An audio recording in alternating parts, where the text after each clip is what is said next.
Bismillahirrahmanirrahim. Assalamualaikum warahmatullahi ta'ala wabarakatuh. Alhamdulillahi rabbil alamin. Wassalatu wassalamu ala asyrafil anbiya wal mursalin. Wa ala alihi wa sahbihi ajma'in. Qala rabbi syrah li sadri wa yassir li amri. Wahlul 'uqdatam min lisani yafqahu qawli. سبحانك لا علم لنا إلا ما علمتنا إنك أنت العليم الحكيم ولا حول ولا قوة إلا بالله العلي العظيم ولا حول ولا قوة إلا بالله العلي العظيم. Alhamdulillah, tuan-tuan, puan-puan, muslimin, muslimat yang dirahmati Allah sekalian. Bertemu kita sekali lagi pada pagi ini. Terlebih dahulu mula sama-sama kita panjatkan kesyukuran kepada Allah Subhanahu wa taala kerana dengan limpah kurnianya dapat sama-sama sekali lagi kita bertemu secara live, yang mana pagi ini saya live di YouTube lah, YouTube channel saya, iaitu kelas Quran Tajwid lah, kelas Quran Tajwid. Jom follow page,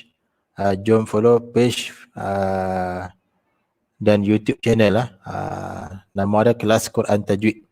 InsyaAllah bagi mereka yang berminat untuk mempelajari ilmu tajwid dan juga bacaan Al-Quran, boleh sama-sama kita follow page Facebook dan juga YouTube channel saya baru buat, kelas Quran Tajwid.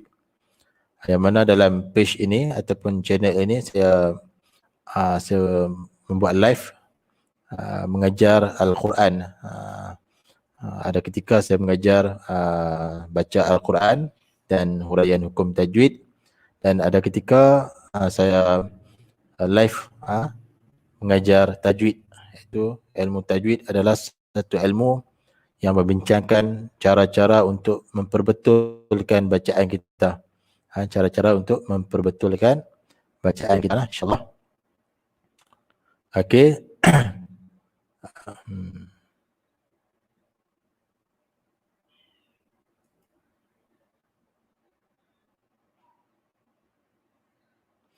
Okay, alhamdulillah, tuan-tuan dan puan sekalian, yang mana ada kelapangan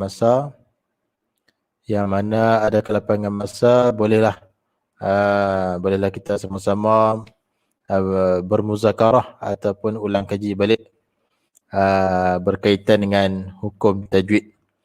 Yang mana pagi ini saya akan membincangkan menggunakan buku ni. Menggunakan buku ni seperti biasalah. Iaitu pada pagi ini kita akan bincangkan pada muka surat 33.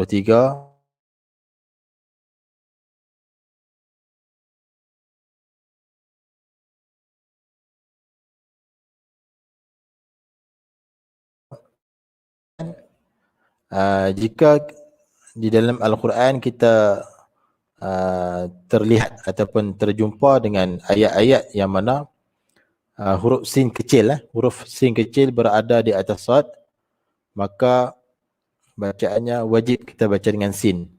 Yang pertama sekali, kalimah tersebut berada di dalam surah Al-Baqarah ayat 245 lah, ayat 245 surah Al-Baqarah. Kita akan jumpa kalimah yang mana di atas huruf sad itu ada huruf sin kecil, maka wajib kita baca dengan sin.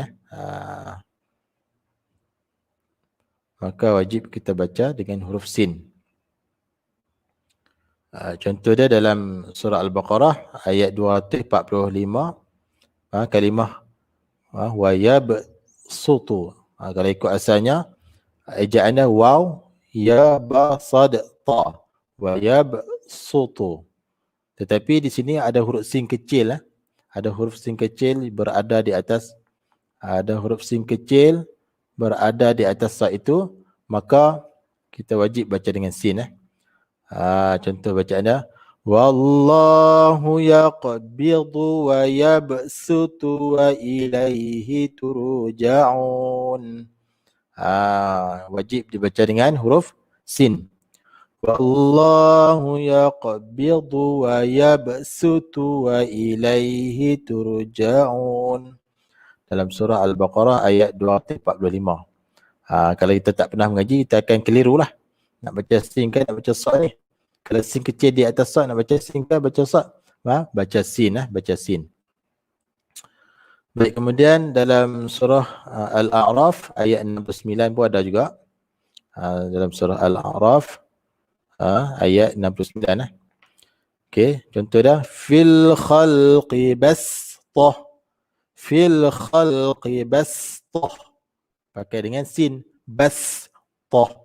Bastah. Fil khalqi bastah. Pakai dengan sin jangan pakai sad. Bas. Pakai dengan sin. Alhamdulillah. Pakai dengan sin. Bastah. Bastah. Jangan pakai bas. Bas.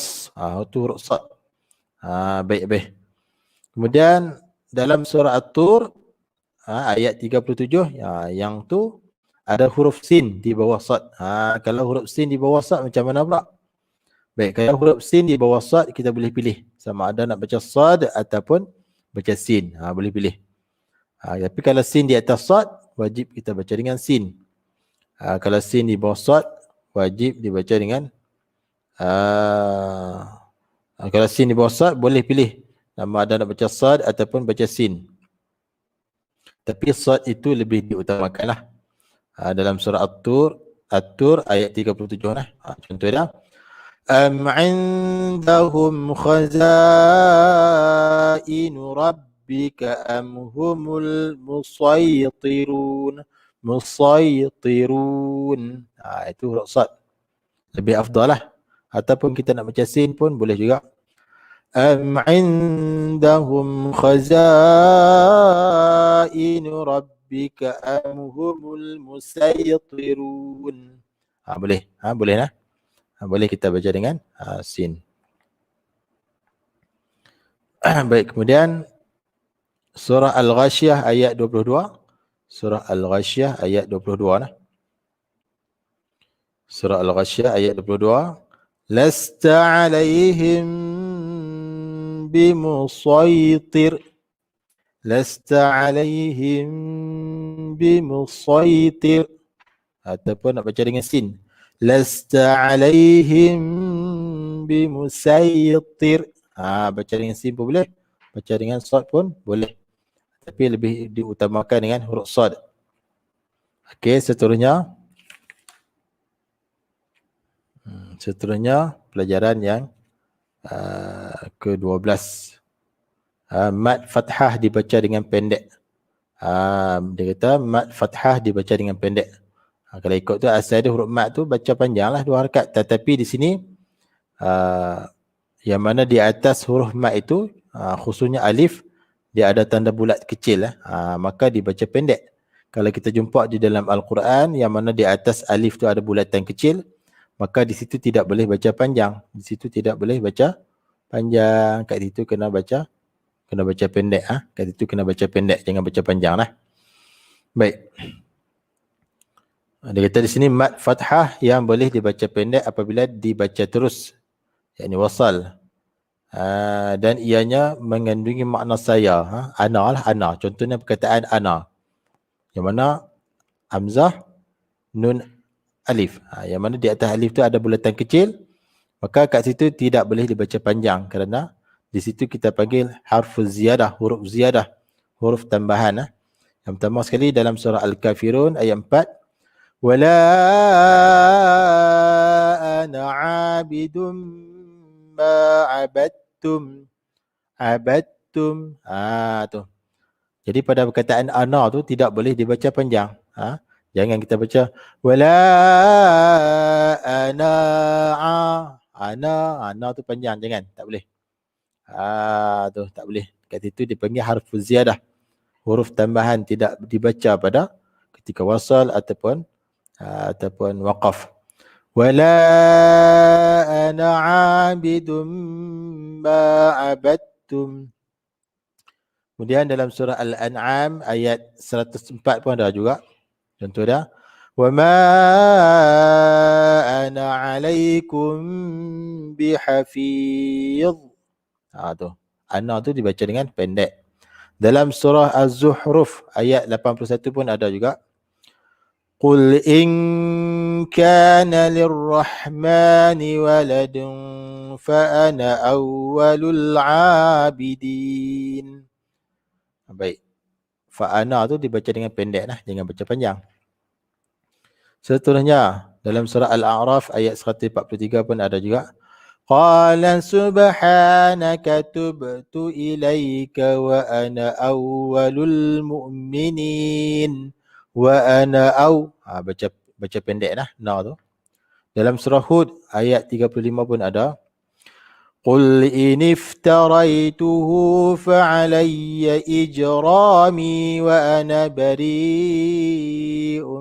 mimma tujrimun. Baik, wa ana tu baca pendek. Kemudian surah Ali Imran pun ada ayat 81. Qala fashhadu wa ana ma'akum minasyahidin. Kemudian dalam surah Al-Kahfi pun ada ayat 34. Wa huwa yuhawiruhu ana aktsaru minka malan wa a'azzu nafara.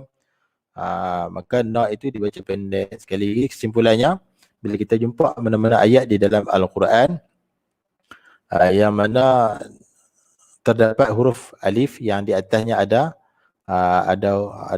bulatan kecil di atas alif itu, maka kat situ tidak boleh baca panjang kerana dekat situ bukan mad asli ya.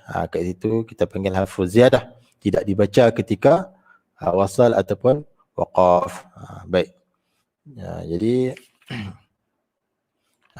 Jadi sekadar itu dulu untuk live pada pagi ini tuan-tuan dan puan sekalian.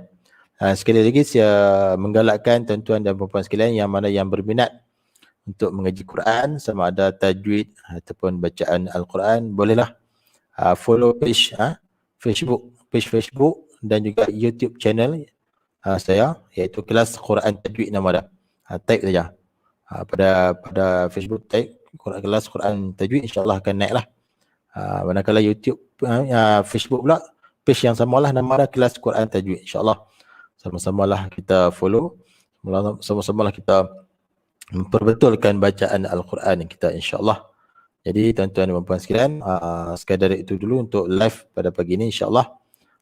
Jika diberi kesempatan lagi kita akan live lagi insya-Allah. Jadi sekadar itu dulu. Assalamualaikum warahmatullahi wabarakatuh.